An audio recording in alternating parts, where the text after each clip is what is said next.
Halo,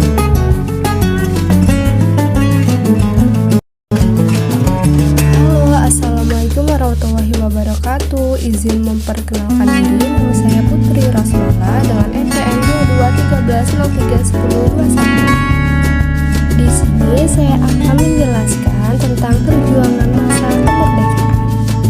Berikut beberapa faktor yang mempengaruhi perjuangan rakyat Indonesia dalam bidang IPS selama masa kemerdekaan, antara lain: yang pertama, ada kondisi politik ekonomi Indonesia pada masa itu belum stabil, terutama setelah kepergian penjajah Belanda dan masih adanya konflik dengan pasukan sekutu.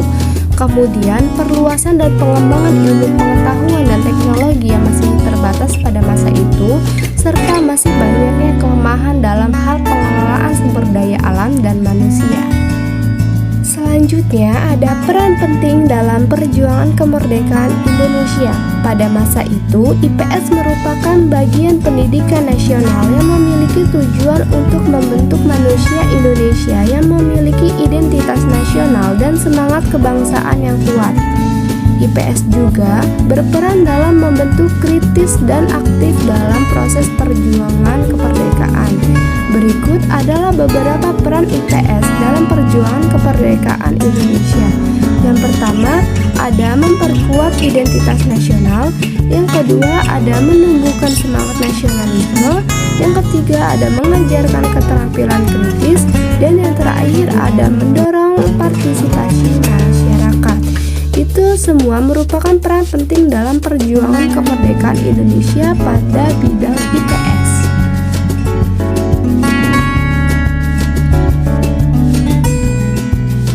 Selanjutnya, ada perkembangan IPS dalam konteks pembangunan dan kebijakan negara. Yang pertama, ada pembangunan nasional. Pembangunan nasional merupakan salah satu faktor yang mempengaruhi perkembangan IPS di Indonesia. Pada masa itu, IPS digunakan untuk membentuk kesadaran masyarakat tentang pentingnya pembangunan nasional. Melalui IPS, masyarakat diajarkan tentang pembangunan ekonomi, politik, dan sosial budaya yang bertujuan untuk meningkatkan kesejahteraan masyarakat. Kemudian yang kedua, ada kebijakan negara. Kebijakan negara juga mempengaruhi perkembangan IPS di Indonesia. Di antaranya ada pengembangan kurikulum IPS yang lebih komprehensif, peningkatan kualitas guru IPS, dan meningkatkan sarana dan prasarana pembelajaran IPS.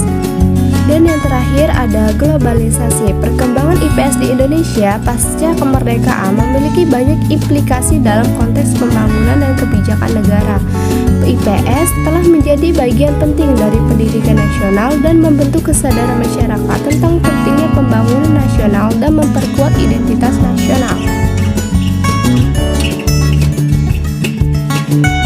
Setelah mengetahui perjuangan masa kemerdekaan dalam bidang IPS, adapun perbedaan antara pendidikan IPS di masa kemerdekaan dan di masa sekarang.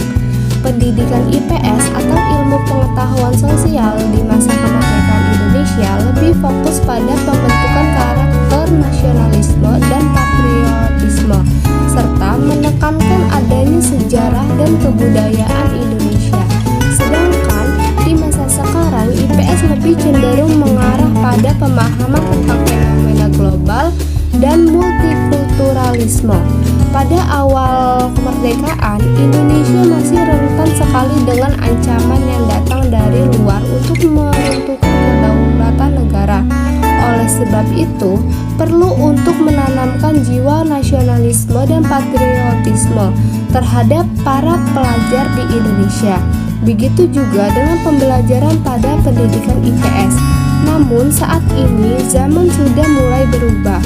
Proses globalisasi yang berjalan dengan begitu cepat membuat kita dapat memperoleh informasi dengan mudah dan dapat memberikan kontribusi yang lebih besar lagi bagi bangsa dan negara.